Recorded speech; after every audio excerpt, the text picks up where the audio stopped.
Eu sou Luísa Leite, coordenadora de aceleração aqui na ACE, e esse é o Falando em Startups, o podcast para quem quer estar por dentro de tudo que o ecossistema tem a oferecer. No episódio de hoje, a gente vai tentar responder uma pergunta que muitos empreendedores têm. M&A é só coisa de empresa grande? Muitas vezes a gente fica na cabeça que só podemos vender nossas empresas quando o nosso valuation atingir um valor muito alto. Mas será que isso é verdade? Para ajudar com essa pergunta, a nossa bancada de M&A hoje vem com o Alexandre Meneguesso e o Otávio Pentel. Bora? Bora lá, Lu, bora falar desse assunto aí. Bora lá que o assunto vai ser bom hoje. Meninos, eu queria que vocês compartilhassem com quem está nos ouvindo qual é o tamanho das empresas que vocês têm trabalhado ou já trabalharam para M&A. Lu, acho que tanto eu quanto o Otávio, a gente vem de uma experiência de boutique mais tradicional, né? A gente entrou aqui na ACE, vai fazer aí mais ou menos um ano para trabalhar com empresas mais tech, mas no mercado mais tradicional a gente já sabe que as empresas são literalmente de todos os tamanhos possíveis e imagináveis. A gente acabou de ver, por exemplo, o Elon Musk fazendo uma proposta pelo Twitter, então vendas de bilhões e bilhões de dólares. E aqui a gente vê empresas que são vendidas na casa dos 5, 10 milhões, empresas que às vezes nem geram caixa. A gente especificamente tem trabalhado com desde empresas que faturam 2 milhões, 2 milhões e meio, 5 milhões, 10 milhões, até empresas que já estão faturando seus 50, 100 milhões, startups que chegam nesse tamanho. A gente também trabalha aqui, mas acho que tanto eu quanto o Otávio já trabalhamos com todo o espectro aí de possibilidades. As dos bilhões ainda está um pouco mais para essas consultorias muito grandes, então você vai ver já algumas específicas só fazendo esses deals, né? Mas boutiques e a gente aqui na ACE trabalha com todo o espectro aí de 0 a 100 milhões, 200 milhões, 300 milhões, a gente vê de tudo passar por aqui. Concordo totalmente com o que o Ale falou, cara, chega de tudo aqui, pessoal. Então, boutiques, empresas que eventualmente estão ali com 50 mil de MRR, um MRR ainda baixo, desde outras empresas que estão com MRR já acima, um MRR não acima, mas bem legal, sabe? Sei lá, 1,5 milhão de MRR, 2 milhões e muito mais que isso também. Quando a gente fala de mercado tradicional, nas minhas experiências prévias, tinha um certo tamanho ali, sabe, Lu? Então, eles tinham que ter um certo faturamento para, eventualmente, a operação fazer sentido. E quando a gente fala muito de mercado tradicional, é mais do mesmo, né? Então, pego aí uma empresa de logística que está comprando outra empresa de logística. Se ela não faz aquilo, ela faz uma coisa parecida com aquela e quer crescer mercado, sabe? Então, quando a gente fala de mercado tradicional, a gente vê os deals acontecendo a partir de certo tamanho, quando a gente compara com o mercado de startups, né? Então, esse mercado mais de tecnologia, a gente vê de tudo. A gente vê empresa que nem fatura ainda, que está no PowerPoint levantando desde centenas de milhões de reais, ou até empresa que não tem um faturamento muito grande ainda, que já estão sendo vendidas, sabe? Então, a gente vê de tudo. Logicamente que vai depender de quem que está comprando, né? Mas eu não colocaria na pedra um tamanho específico que a gente trabalha aqui. Porque tamanho também não é o único indicador que a gente olha, né? A gente olha para o mercado, a gente olha para a tese da empresa, a gente olha para o time, a gente olha para o produto. Então, logicamente que o faturamento é um indicador legal, o tamanho da empresa, mas aqui, quando a gente fala de M&A Tech, a gente olha a startup como um todo e não só para o tamanho dela. É isso aí, depende também do setor, tem vários fatores, né, que interferem bastante. Eu acho que tem um negócio também que muitos empreendedores eles caem nesse erro de pensar que M&A é algo só para as grandes empresas, e aí que as transações, elas, em geral, envolvem centenas de milhares de dólares, ou que esse tipo de transação funciona só para grandes empresas que querem comprar empresas menores. Mas tem um fator aí que eu acho que é sempre esquecido, é que se pensa muito em aquisição e não tanto em fusão, num sentido mais de olhar para a fusão como crescer canal, como, de fato, uma coisa que vai alavancar o negócio. E aí eu queria que vocês falassem para esses empreendedores e empreendedoras que estão nos ouvindo quais são os benefícios disso para crescer, de fato, os negócios deles, assim. Quando a gente fala, Lu, de aquisição, fusão, fica muito... são coisas diferentes, né? Então, depende do tipo de pessoa que está comprando também. Então, quando ele preza pela fusão, vai se ter ali uma troca de ação, eventualmente vai ter um cash-in dentro da empresa que está sendo comprada, mas não necessariamente o fundador pode vir a perder o controle, sabe? Quando a gente fala de aquisição, pode vir a ter a aquisição do controle, uma aquisição minoritária, ou então uma aquisição de 100% das cotas da empresa, onde o empreendedor vai ter um tempo de lock-up ali, onde ele vai ficar 2, 3 anos tocando o negócio, e depois ele sai da operação e vai fazer o que quiser da vida, sabe? Porém, são operações diferentes com ideias similares. Por quê? quando um potencial comprador está comprando empresa ou querendo se infundir com outra, ele tem algumas motivações, né? Então, ele pode estar pensando no time, ele pode estar querendo trazer o time dessa startup para dentro de casa, e ele pode fazer isso tanto com aquisição ou, eventualmente, com a fusão, onde ele vai ter uma participação e ele vai ter esse time trabalhando para esse grupo maior. Ele pode estar olhando para tecnologia e produto, base de cliente, enfim, consolidar a indústria, crescer geograficamente, ou até mesmo seu investimento financeiro.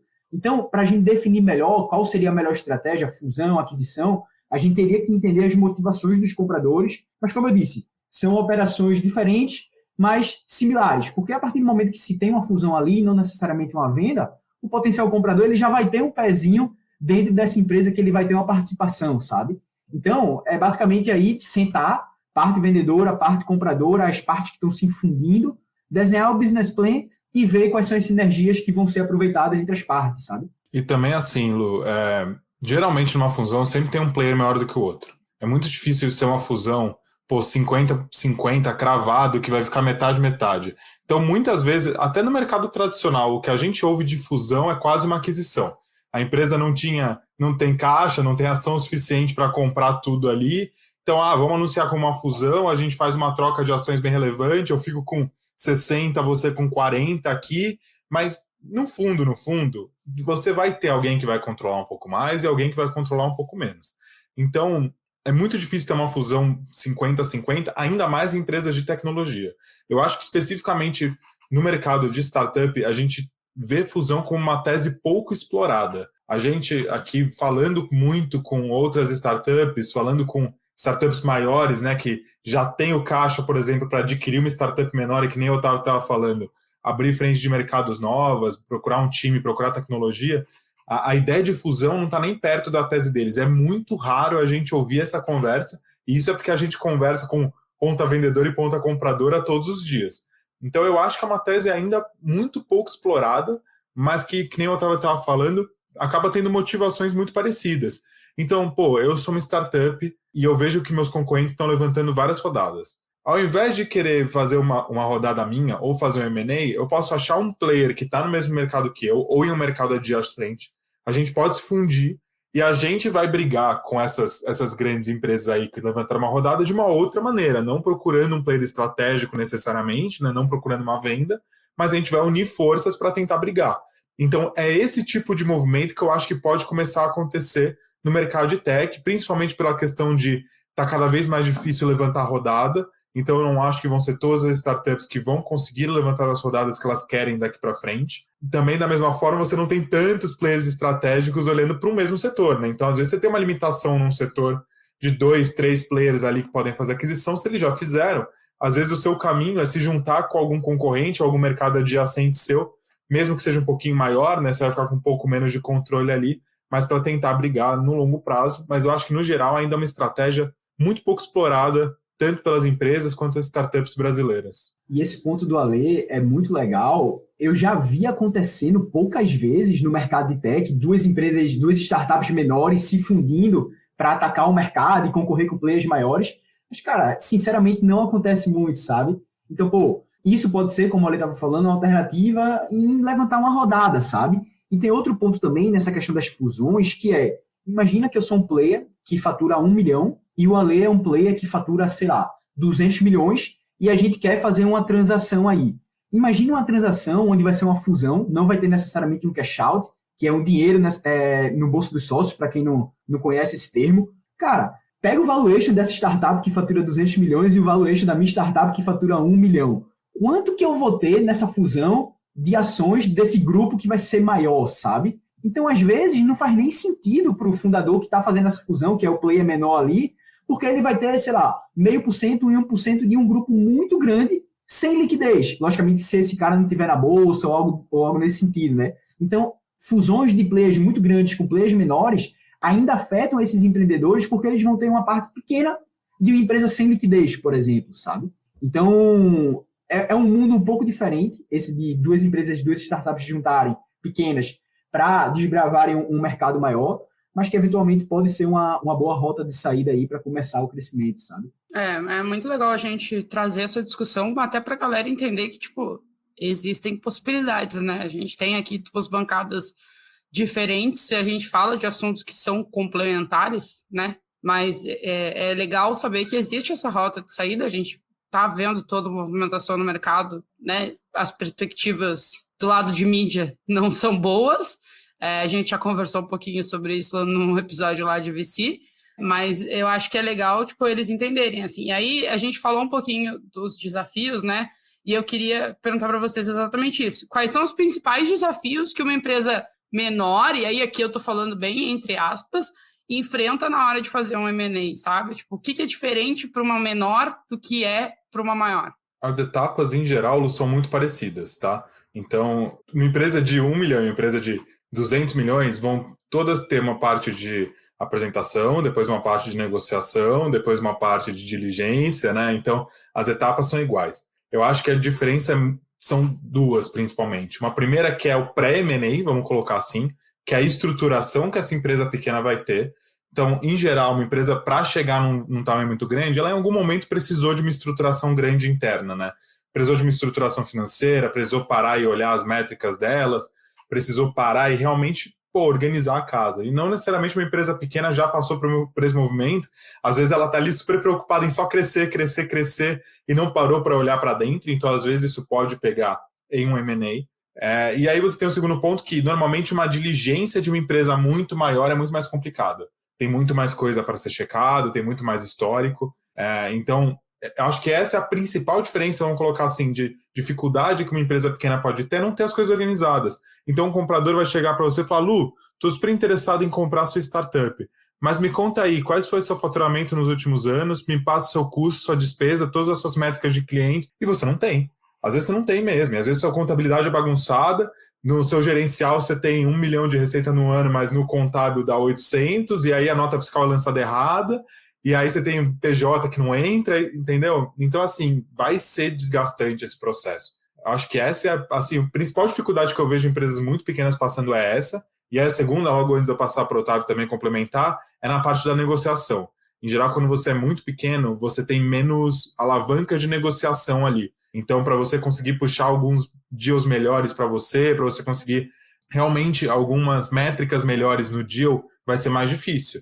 Porque quando você é menor, você tem menos força na mesa contra o player, que nem eu estava falando aí, de 200 milhões de reais e você tem um. Pô, qual a força que você tem nessa negociação? Ela acaba sendo menor. Então, normalmente, eles achatam valuation, vão colocar boa parte da grana aí só no earnout ao longo dos próximos anos. Dificilmente você vai ver uma grana alta no dia zero. Acho que essas são os dois principais pontos de dificuldade aí para quem está tentando vender uma startup pequena no sentido de faturamento, né? E isso que o Ale falou sobre a questão das informações financeiras em geral é bem verdade, né? A gente já falou com as empresas pequenas aqui que até tinham uma tese legal para o M&A, mas aí a gente perguntava, pô, mas me fala aí teus números, me fala aí teus custos, despesas, e a pessoa não tinha uma contabilidade, ela fazia tudo ali numa planilha, estava tudo bagunçado, sabe? Então eu acho que essas camadas de gestão, quando a gente fala de M&A, nas startups maiores, elas ficam muito mais visíveis do que nas menores, né? Existe um processo ali muito bem consolidado, existem essas camadas de gestão, existe um budget ali para você contratar uma contabilidade ou eventualmente contratar um analista financeiro que vai estar ali nas suas contas a receber e contas a pagar. Então é um pouco diferente, né? A gente vê muito esse tipo de problema nas startups pequenas por conta mesmo de que eles estão no momento de crescer, eles não estão ainda olhando muitos processos, não estão olhando muito ainda essas questões financeiras. O fundador de uma startup pequena, ele está interessado em vender, crescer e depois ele vai se preocupar com isso, sabe? A gente percebe muito que quando a gente conversa com os empreendedores, a questão financeira é a que menos preocupa eles. Então os caras estão olhando ali para o dia a dia, estão olhando ali para vender, crescer faturamento, conquistar mais clientes, conquistar mais mercados. E essa questão da financeira, da organização financeira, é uma das últimas que ele vai olhar, sabe? Então, esse ponto aí é super importante e é um dos principais pontos de dificuldade quando a gente fala de M&A para startups menores. Com relação às etapas do M&A, eu super concordo com a Ale também que é muito parecido, pessoal. A gente vai ter ali cerca de 8, 10 etapas, desde o primeiro contato com os potenciais compradores até a preparação de materiais, enfim. Logicamente que quando a gente fala de startups pequenas, pode não ser tão complexa essa preparação quando a gente fala de startups maiores, mas as etapas que essa startup pequena vai seguir são as mesmas, sabe? Então, vai vai chegar ali, ela vai estar em um momento de preparação, pré-diligência, roadshow, vai receber as primeiras ofertas, negociação, depois due diligence, term sheet final, negociação final e aí assinatura dos contratos para depois ter a integração. Então, com relação à etapa, é muito parecido, pode-se ter aí diferença no tempo, sabe? Por conta da empresa tradicional, da empresa maior, desculpa, ter mais complexidades do que uma empresa menor. E aí, só para ajudar quem está nos ouvindo, no episódio número 2 a gente fala exatamente sobre essas etapas. E aí, ouvindo vocês falar, eu acho que tem um negócio que eu, Luísa, levo muito para mim, tá? Mas vale a pena ser chato, né? O chato, vou botar entre aspas aqui novamente, né? Mas vale a pena ser chato desde o dia 1, no sentido de organização, no sentido de botar tudo bonitinho. Cara, o drive organizado. Para mim, quando eu entro num drive, o drive está organizado, me traz uma paz. E eu acho que essa paz, o empreendedor e a empreendedora que está nos ouvindo, ele tem que tentar levar para a vida dele, porque ajuda em tu estar numa conversa com um possível comprador ou um possível investidor e a pessoa te diz, tá, mas quanto que tu faturou no ano passado, no mês 4?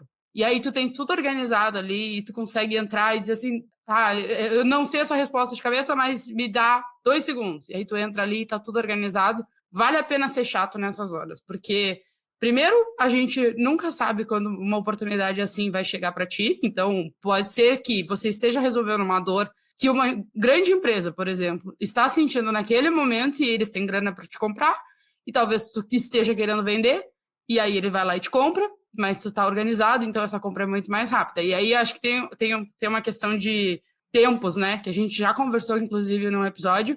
Não sei se esse episódio já vai ter ido ao ar, acho que não, mas em breve irá, falando justamente de quanto tempo leva uma negociação, né? Exatamente. E aí, Lu, você falou um negócio muito legal, porque eu e o Ale, há 1 hora atrás, estava conversando sobre isso e estava presenciando isso, sabe? Então, ter problemas, pessoal, ter divergências entre as demonstrações financeiras gerenciais e contábeis, é normal, todo startup tem, qualquer tamanho, qualquer empresa, sempre vai ocorrer isso. O problema é você não ter esse problema organizado, ou seja, não ter as principais divergências mapeadas, não ter esse data room, como a Lu falou, muito bem organizadinho. Então, pega aí, balancete mensal de 2020, balancete mensal 2021, de cada mês do ano, sabe? Então, o que é que custa você chegar lá para o seu contador e falar, pessoal, manda aqui, e você vai coletando ali no data room e sempre vai comparando com sua gerencial, sabe? Então, são pequenas coisas, desde o dia 1, desde o dia 0, na verdade, né, que você começa a implementar como processo, que vai te ajudar a ter uma organização melhor sobre o financeiro geral da empresa, seja ela faturando 1 milhão por ano, seja ela faturando 100 milhões por ano, sabe? O que a gente mais gosta de escutar aquilo é quando o empreendedor fala assim, desculpa, pessoal, é que eu sou muito chato com as minhas informações, então eu vou juntar e compilar tudo direitinho de mandar para vocês. Acho que essa é a resposta que eu a gente mais gosta de escutar naquelas primeiras, é assim, pessoal, então peraí que eu vou montar tudo, vou organizar tudo, mas eu já tenho isso aqui pronto, vou mandar para vocês, desculpa, eu sou meio chato com as minhas informações aqui dentro. Isso eu e o Otávio, a gente olha um para o outro, já solta um sorriso, que a gente já sabe que o nosso trabalho vai ser muito mais fácil depois. Então somos 3, porque eu adoro quando a pessoa... eu sou chato com a organização. Então bem-vindo a um episódio de 3 chatos, basicamente. Nossa, amamos. É um negócio que dá um quentinho no coração.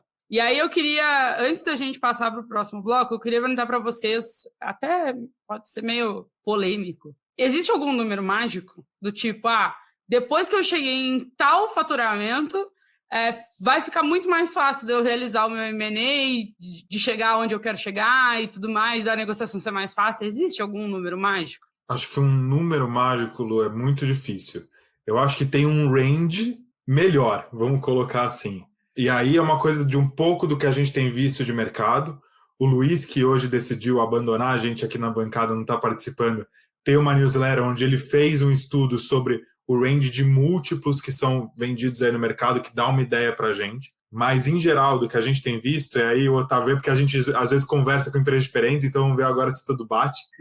Mas a gente vê que abaixo dos 5 milhões de faturamento é um pouco pequeno. Então, não quer dizer que você não vai conseguir achar um comprador, não quer dizer que você não vai conseguir realmente vender, mas, em geral, o mercado demonstra ser um pouquinho mais frio, tanto em questão de análise, quanto em ter certeza que você já encontrou o seu Product Market Fit, ter certeza que você já encontrou o seu ICP ideal, que você já estabeleceu o canal de aquisição, toda essa parte. Então, abaixo de 5 milhões, o mercado acaba encarando ainda como startup um pouco pequena. E depois, quando você vai subindo muito de valuation, aí vai depender um pouco do setor, você acaba restringindo um pouco o número de compradores que você pode ter. Então, pense em empresas brasileiras. Quantas empresas conseguem adquirir uma startup por 40 milhões? Pô, é um número muito grande. A gente, quando monta uma hit list aqui de 30, 40 milhões, a gente coloca 200 nomes. Agora, se eu for vender uma startup por 100 milhões, 200 milhões, quantas empresas brasileiras têm em caixa essa grana para despender em uma startup que é um investimento de risco, né?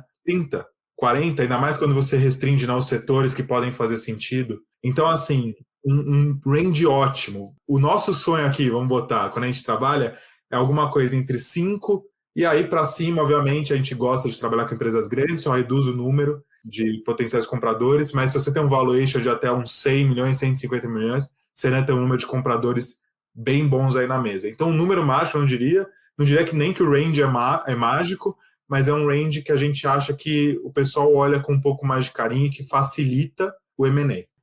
Eu vou trazer um pouquinho aqui da minha visão também, né? O Ale comentou um pouco sobre os números, sobre as teses. Quando você tem um faturamento maior, um valuation maior, isso restringe um pouco, de fato. Isso eu também concordo. Porque, poucos players, quando a gente fala de startups, né? Poucas startups grandes têm caixa para fazer aquisições maiores, né? Então, elas estão sempre olhando ali para o sweet spot deles. Mas eu vou trazer um ponto aqui também que eu não gosto muito de falar de valores assim, tipo um número mágico, sabe? Eu prefiro mais levar na linha de temos que entender qual é a motivação do potencial comprador. Então, eu vou falar de um caso aqui que até já aconteceu com algumas startups do portfólio da ICE também, e outras que a gente conversa com o empreendedor, e a tese é exatamente essa, que é a questão do build or buy, por exemplo. A gente já conversou aqui várias vezes com startups que, faturavam menos de 5 milhões por ano, como o Ale comentou, sabe? Sendo que é outra tese, que, faturavam 1 milhão por ano, 800 mil por ano, sabe? Pequenos, logicamente, porque qual é a tese aí por trás do potencial comprador, né? Quando ele faz uma aquisição, ele vai ter custos com essa aquisição.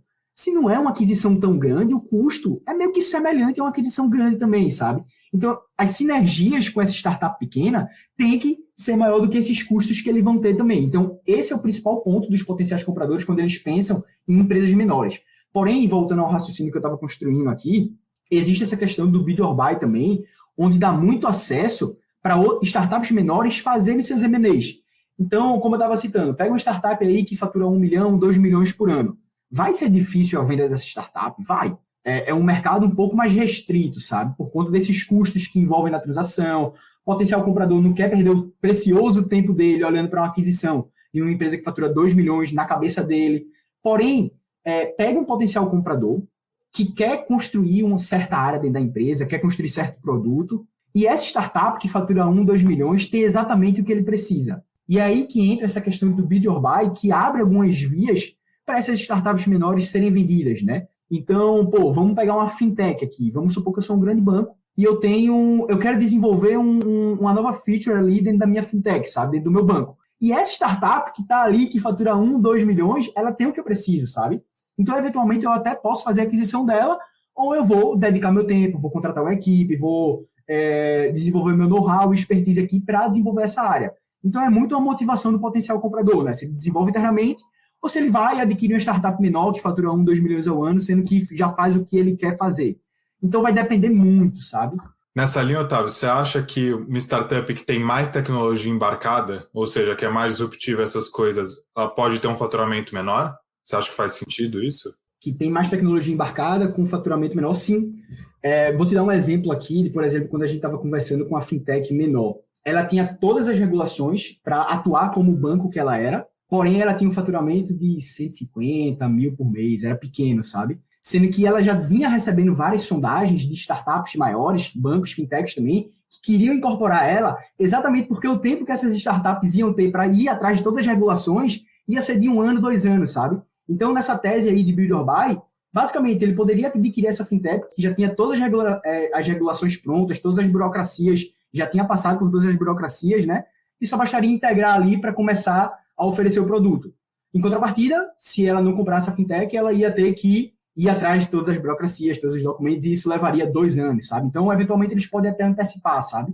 Eu acho que faz super sentido. E também tem uma questão de quanto mais retrógrado o setor, em geral, uma startup menor às vezes já faz mais a diferença, pode ser um player específico que está querendo investir um valor menor, às vezes, para procurar uma mudança tecnológica. Então, acho que tem vários fatores que afetam aí, Lu. Eu dei um range aqui de valor para o pessoal, também não deixar o pessoal no vácuo aí de valor, mas eu concordo 100% com o que o Otávio colocou. Eu só acho importante, Lu, para os empreendedores que estão escutando a gente, que independentemente de você ter 1 milhão de faturamento ou 100 milhões, pode existir uma tese que possa vir a fazer sentido para a sua startup, sabe? Eu acho que a principal mensagem que eu e o Ale quer passar é essa. Eu vou tentar fazer uma analogia aqui com tudo isso que o Otávio falou, e aí vocês me corrijam se eu estiver errada, tá? Mas tem um momento também na vida do empreendedor que, normalmente, quando tu tá saindo tanto assim da operação, podendo olhar mais para o estratégico, que é quando tu recebeu um dinheiro ou começou a faturar mais, fechou um contrato importante e tu contratou mais gente, que eu posso fazer, mas será que isso vale a minha hora? Imagina eu, CEO, sentada, olhando para uma coisa que precisa ser feita operacionalmente. Eu posso fazer, eu tenho conhecimento de fazer, mas será que vale a minha hora de eu sentar ali para fazer aquilo? Eu acho que isso tem muita ligação com o que o Otávio acabou de falar, porque é exatamente isso. Eu posso construir, mas eu vou levar 1 ano para construir ou 1 ano para conseguir licença. Será que não faz mais sentido eu adquirir alguém que já está pronto e que talvez eu tenha que fazer algumas alterações no produto, poucas até, eu diria, mas já vou sair dali operando e faturando para o meu negócio. Então, eu acho que é uma chavezinha que tem que virar. Não é fácil para o empreendedor, porque o empreendedor, né, a gente já falou sobre isso, o empreendedor é um cara apaixonado, o empreendedor é uma pessoa apaixonada, assim. Então, tu sempre vai, não, mas eu consigo fazer, mas o meu time é incrível.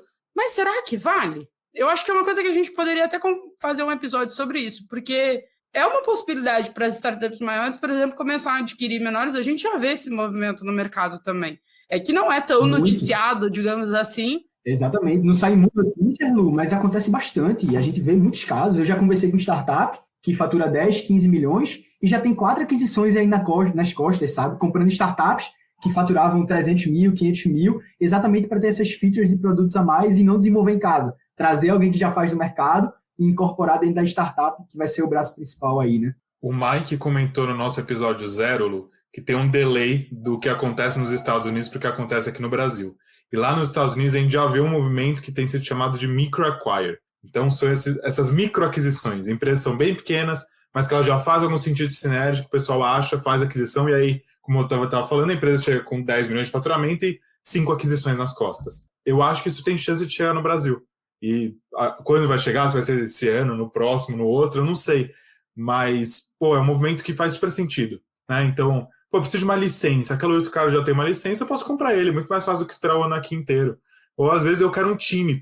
Eu quero um time tech de desenvolvedores muito bom. Ao invés de contratar, pegar um líder, não sei o que lá, eu compro uma empresa que já tem esse time tech, trago para dentro. Então, acho que é isso aí mesmo. Faz super sentido o que você colocou. E acho que faz super sentido também a questão de build or buy, contrato ou compra. Acho que são várias dúvidas e que a aquisição acaba sendo uma saída para várias delas e que aqui no Brasil a gente ainda não olha tanto assim, mas que como esse delay deve estar chegando agora no Brasil, a gente vai ver mais ao longo do tempo. Produção, vamos colocar então, não precisa cortar o que eu falei, está aprovado pelos meninos, e também vamos fazer um episódio exclusivamente sobre isso, porque eu acho que tem bastante coisa para a gente explorar aí. E aí, a gente vai para um bloco aqui que vocês já responderam, de certa maneira, tá? Mas eu acho que é legal a gente botar por blocos. É o palpite da rodada. E aí, de acordo com os dados, qual é a média de tamanho que as empresas estão fazendo no M&A e o que a gente pode esperar para as próximas movimentações. Eu sei que a gente já falou sobre isso, mas eu queria que vocês reafirmassem o que a gente comentou antes. Se desse para colocar aqui os dados da newsletter do Luiz, que o Ale estava comentando anteriormente, a pergunta já estava respondida. Mas posso estar falando errado o número aqui, tá? Não vou lembrar de cabeça. E aí, Ale, se você tiver esse número de cabeça, tá? Me corrige. Mas pelo estudo que o Luiz até fez aí, pessoal, acompanho de fato, acompanhar a newsletter dele, que é bem bacana, ele traz vários insights. E ele montou um tabuleiro onde ele pega todas as transações que aconteceram, sabe? E aí ele começou a fazer segmentações de qual era o tamanho dessas startups, qual era o valuation dessas startups. E se eu não me engano, a maioria das aquisições de tamanho ficavam entre 30 e 50 milhões. Ale, tô errado ou é outro número? Não, é entre 30 e 40 milhões, não é? 30 e 40 milhões, né? É exatamente isso. Então, é alguma coisa nesse range. Exato. Então, a gente está vendo muita startup sendo adquirida pelas principais empresas, tá? Que foram divulgadas essas notícias, no valuation aí de 30 a 40 milhões. Quando essa startup fatura, aí já fica um pouco difícil, porque aí a gente já entra na questão de múltiplo aqui. Então, por exemplo, se o startup fatura 10 milhões e é vendida por 40, o múltiplo é de 4, sabe? Se o startup fatura 5 milhões e é vendida por 40, o múltiplo é de 8. Mas valuation, quando a gente fala valor total de saída, a gente está vendo aí os deals na casa dos 30, 40 milhões. É isso aí, Lu. A gente tem visto isso, eu acho que a gente tem até uma chance de ver esses números diminuindo de tamanho ao longo do tempo, nos próximos anos. Por quê? A gente está vendo os valuations, principalmente de rodadas, diminuindo, né? A gente tem falado muito disso, de que o meio tech está tendo um achatamento aí nos valuations. Nos Estados Unidos já é bem grande. O Mike brinca da carta da Sequoia, né? Teve a carta do Y Combinator também, então a gente já vê os valuations abaixando. Eu acho que é um movimento que deve chegar nos M&As. Mas talvez esse movimento de abaixar um pouco esse valuation, então, em vez do range ali de 30 a 50, virar alguma coisa entre 20 e 40, vamos colocar assim, talvez a gente aumente o volume de M&As. Então, empresas que hoje não fazem tantas aquisições vão passar a olhar algumas oportunidades com um pouco mais de carinho. Às vezes, aquela empresa que até um ano atrás você ia gastar 50 milhões para comprar, hoje você consegue comprar ela por seus 35, 40 e ela passa a se encaixar ali no seu budget, no seu planejamento. Então, eu acho que não vamos parar de ter um volume de aquisições, eu acho que tem até uma chance desse volume aumentar, mas talvez a gente veja esse valuation diminuindo olhando para os próximos aí 1, 2, 3 anos, tá? Então esse range de 30 a 50 mais ou menos aí que a gente fala, o pessoal sempre tem a impressão de que é só de 100 para cima, só de 150 milhões para cima, porque são as transações que saem no jornal, que fica todo mundo aparecendo por aí, mas tem muitas aquisições, se você entrar no blog lá, fusões e aquisições, você vai ver várias todos os dias que são de valores bem menores do que esses, e talvez nos próximos anos a gente comece a ver transações ainda menores acontecendo mais rotineiramente, vamos colocar assim. E o que o Ale falou tem muita verdade, e aí eu vou até fazer uma crítica, tá, Lu? Vou pegar esse espacinho aqui para fazer uma crítica. A gente, um mês e meio atrás, eu pessoalmente vi vários portais de mídia falando, correções de valuation, o volume de M&As tende a diminuir, M&A acabou o mundo. Não, pessoal, não é assim. A gente veio de um grande volume de M&As no passado, a gente veio batendo recordes aí, mas tudo indica que esse volume ele pode até aumentar ou se manter. E por que eu estou falando isso? Pegando o gancho do que o Ale falou, né? A gente está passando por um cenário macroeconômico onde a gente está batendo aí cerca de 13% de taxa de juros, né? Dados agora de junho de 2022 para quem escutar esse podcast no futuro ou algo do tipo. E, pessoal, existe uma correlação entre valuation e taxa de desconto, sabe? Então, quanto maior os juros, maior vai ser as taxas de desconto dos fluxos de caixa futuro trazidos a valor presente, e menor vai ser o valuation. E aí você pensa, a primeira pessoa, uma pessoa que não conhece muito do mercado, vai pensar, valuations menores, o volume tende a diminuir porque as startups não vão querer ser vendidas, né? Porém, vamos tentar pegar aqui outra visão. Vamos pensar do lado comprador. Valuations menores atrativos para esses potenciais compradores. Pegando o gancho que o Ale falou, né? Uma startup que estava querendo ser... O potencial comprador ia ter um budget para comprar por 50 milhões, em cenários macroeconômicos mais estáveis, 13% taxa de juros, ele pode eventualmente conseguir comprar por 35, 30 milhões. Então, é um momento propício para essas aquisições, sabe? Então, são dois lados da moeda. Tanto o lado de quem vende valuations menores, como o lado de quem compra valuations menores, mas ele vai estar economizando uma grana ali. E por conta disso, a gente acha que... A gente não acha, né? Porque o futuro é meio incerto. Mas tende a esse volume se manter de M&As. Principalmente com deals menores, que o Ale estava comentando. Mas eu até me questiono, e aí aqui é apenas a minha opinião, será que mesmo que os empreendedores vão, tirar o pé do acelerador? Eu vejo mais possibilidade da galera querer vender seus negócios, captar uma grana, e o empreendedor e a empreendedora que é apaixonada por fazer, eu começo a ver, assim, a galera vendendo, pegando a grana e se tornando um second time founder, sabe? E aí, cara, no primeiro episódio eu trouxe esse dado, e aí quem não ouviu, eu recomendo, foi quando a gente falou com o Mike e o Pedro, e existe um livro, que é o Super Founders, que analisou founders das startups com mais valuation, né, valuation de bilhões aí, que fala que normalmente existe um second time founder dentro dessas startups. Então, eu não sei, sabe? Eu começo a ver uma movimentação um pouco diferente nesse sentido. Eu acho que a galera vai querer, tipo, encerrei o meu ciclo aqui, e tá tudo bem tu encerrar o ciclo, porque não necessariamente tu vai ter que te aposentar e ir para as Bahamas, como a gente falou lá no episódio 0, né? Tu pode simplesmente vender e começar um negócio contra ir para Bahamas, né, Lu? Nada contra, eu iria. Se você está indo para as Bahamas, me mande uma mensagem no LinkedIn, porque eu iria com você, com certeza, seria uma ótima companhia. Vamos gravar um podcast na Bahamas agora. Nossa, imagina! Produção, compra as passagens. Mas eu começo a ver um pouco esse movimento, sabe? Porque a galera aprendeu muita coisa nesses últimos anos, sabe? Eu acho que o Covid nos ensinou muita coisa também, de olhar para a operação, de entender, putz, eu preciso ser mais... Agora, esse momento vai nos ensinar muita coisa também de, tipo, eu preciso fazer caixa, eu preciso fazer mais com menos, e aí esses empreendedores vão ter uma experiência tão foda, né, no seu background, que por que não vender? Se eu encerrei esse ciclo aqui agora e começar um novo, sabe? Eu acho que tem um espaço para isso aí, acho que se eu puder dar a minha opinião aqui no palpite da rodada, eu acho que vai crescer bastante o número mesmo. Eu queria fazer um adendo aí o que você falou, que está certíssimo, tá? Sendo que existe uma expectativa aí do empreendedor. Então, por exemplo, pega 2 anos atrás, vamos supor que ele queria vender a startup dele por 80 milhões. Agora, com esse cenário macroeconômico mais incerto, taxa de juros maiores, valuations menores, será que ele topa vender por 50?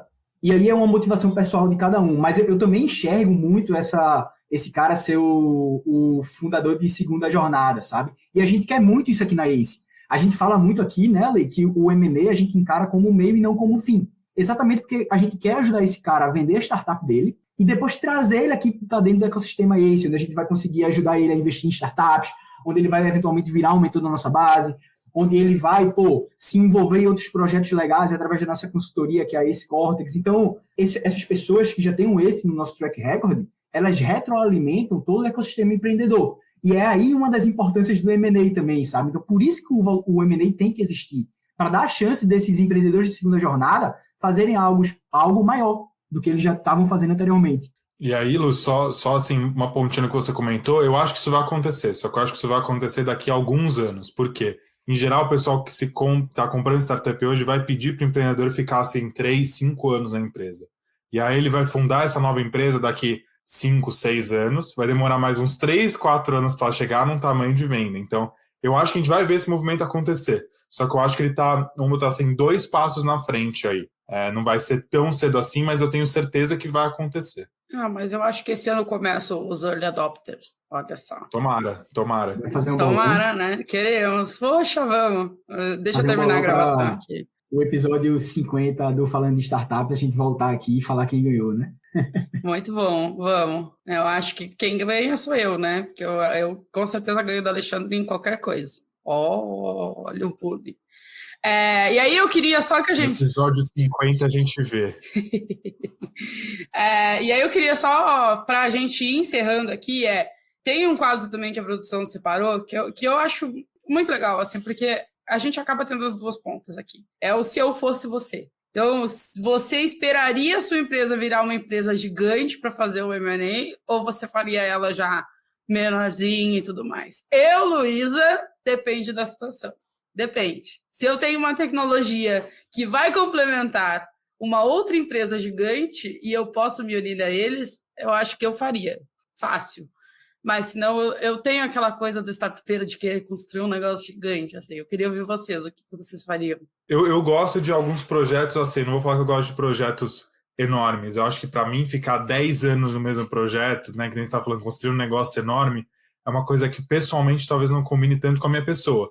Tanto aqui em M&A, a gente tem projeto de 1 ano, de 18 meses, e eu acho que para mim esse é o tamanho meio ideal assim, de projetos para o Alexandre como pessoa. Eu gosto de projetos que, obviamente, são longos, então a gente vê uma mudança, a gente vê um resultado, a gente vê as coisas acontecendo, mas eu acho que, para mim, a ideia de ficar 10 anos numa startup, crescer ela do 0 ao 100 para realmente realizar a venda, para o Alexandre é uma coisa mais difícil, faz menos sentido. Então, acho que eu gostaria de vender uma startup antes, até porque eu acho que ela acelera alguns processos aí de realmente entrar numa posição mais alta dentro de uma empresa grande, ela pode acelerar alguns pontos, e aí, se eu gostar da brincadeira, Lu, eu posso voltar e fazer uma empresa grande depois.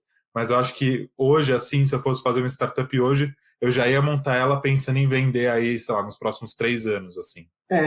A minha opinião é um pouco parecida com a do Ale, mas só com uma diferença. Eu não necessariamente me apegaria ao tempo. O que é que eu quero dizer com isso? Eu sempre escutei a impressão que se o cavalo está passando selado, você tem que decidir se você vai montar ou não. Então é muito aquilo da janela de oportunidade que a gente comenta, sabe?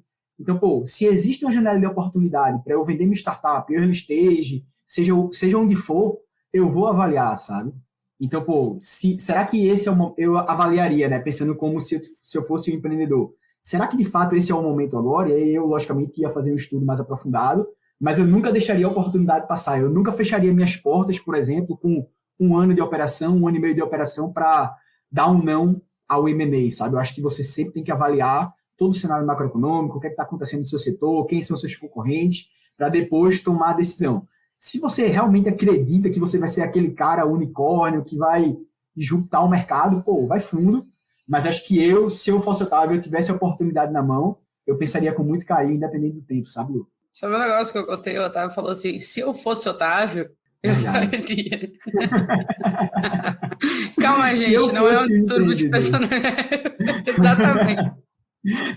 Vamos supor que o Otávio atual é um grande empreendedor e o outro Otávio é o que tá pensando no M&A, sabe? Então... Eu não sei se tu já viu esse episódio de Friends, mas é o Chandler sentado e disse assim, se eu fosse um homem, e aí ele para e diz assim, eu perguntei mesmo se eu fosse um homem. Então foi quase isso, me deu um gatilho aqui. E aí, gente, pra gente encerrar, depois desse grande desvio de personalidade do Otávio, eu queria que você desse alguma recomendação de filme, livro, série, um texto no blog, um podcast. Queria que você desse alguma indicação para quem está nos ouvindo para começar a olhar para isso. E eu vou dar uma indicação que eu já dei aqui, inclusive, assistam Silicon Valley no HBO. Boa. Eu gosto muito dessa série também, Lu, então eu recomendo ela. Mas eu vou para uma recomendação de um livro, eu adoro ler, eu adoro leitura, e aí eu tento não dar recomendações direto de empresa, que eu acho que o pessoal, os livros principais de empresa todo mundo conhece, então eu vou dar um livro de, vamos botar assim, desenvolvimento pessoal, mas que vai fazer sentido. Eu vou botar minha linha de raciocínio aqui, que é o The Unfair Advantage. Então é um livro que ele basicamente fala que todo mundo tem uma vantagem injusta, que a gente precisa achar ela e explorar ela da melhor maneira possível. E vai muito em linha do que a gente falou aqui. Para você fazer um M&A bem sucedido, você precisa entender o que a sua empresa tem, que o mercado está procurando, ou que o mercado não tem, ou que o seu potencial comprador está olhando e vai falar, para mim faz muito sentido comprar isso aí, não faz tanto sentido eu construir internamente. Então, talvez o principal ponto seja você olhar para a sua startup, olhar para o mercado e entender qual que é a minha vantagem injusta na frente dos meus concorrentes ou na frente das grandes empresas que podem me adquirir. É meu time? É minha tecnologia? São as minhas certificações? É alguma vantagem, sei lá, às vezes pode ser até de região geográfica que você está. Então podem ter várias vantagens aí que você tem, e você ter isso 100% na sua cabeça e o storytelling de como você vai contar isso para o potencial comprador pode ser a diferença entre alguns milhões aí no exit ou o exit aconteceu ou não. Então minha recomendação é esse livro aí, que é um livro de desenvolvimento pessoal, mas que eu acho que talvez o pessoal consiga usar dentro das empresas. Essa parte é sempre a pior para mim, Lu, porque eu não sou uma pessoa que lê muito, tá? Eu sou um cara muito prático, eu aprendo fazendo e não lendo. Mas, me indicaram um livro hoje, foi até a indicação do Pedro Carneiro, muito boa indicação, e eu vou ler. E, vindo a indicação do Pedro Carneiro, né, Lu, a gente tem que repassar para os ouvintes também. Então, o livro que ele recomendou para ler, e eu vou começar a ler hoje, é Negocie como se sua vida dependesse disso. Um ex-agente do FBI revela as técnicas da agência para convencer pessoas. Então, isso você pode usar, cara, em qualquer coisa da sua vida, qualquer negociação que você esteja, seja o M&A ou não, né? Então, com certeza, está na minha listinha aí de próximos livros que eu vou tentar ler e não abandonar no meio do caminho. E eu sou o leitor, adoro ler, eu assino embaixo. Esse livro é muito bom, vale a recomendação mesmo, é bem legal. Muito bem, meninos. Muito obrigado pelo papo de hoje. Foi engraçadíssimo. Eu vou começar a tomar mais energético antes da gente entrar aqui, pra gente dar uma animação. Muito obrigada. Voltem. Vocês voltam. Não, com certeza a gente volta, Lu. Obrigado mais uma vez aí pelo convite. O pessoal tem que aguentar a gente bastante, Lu, que a gente tá sempre aqui. Show. E se você gostou desse episódio, segue o nosso podcast na plataforma que você está ouvindo e avalie ele com 5 estrelas. Temos novos episódios toda segunda-feira, então é só acompanhar no teu feed. Todos os contatos da nossa bancada estão aqui no link da descrição. Até o próximo episódio e tchau!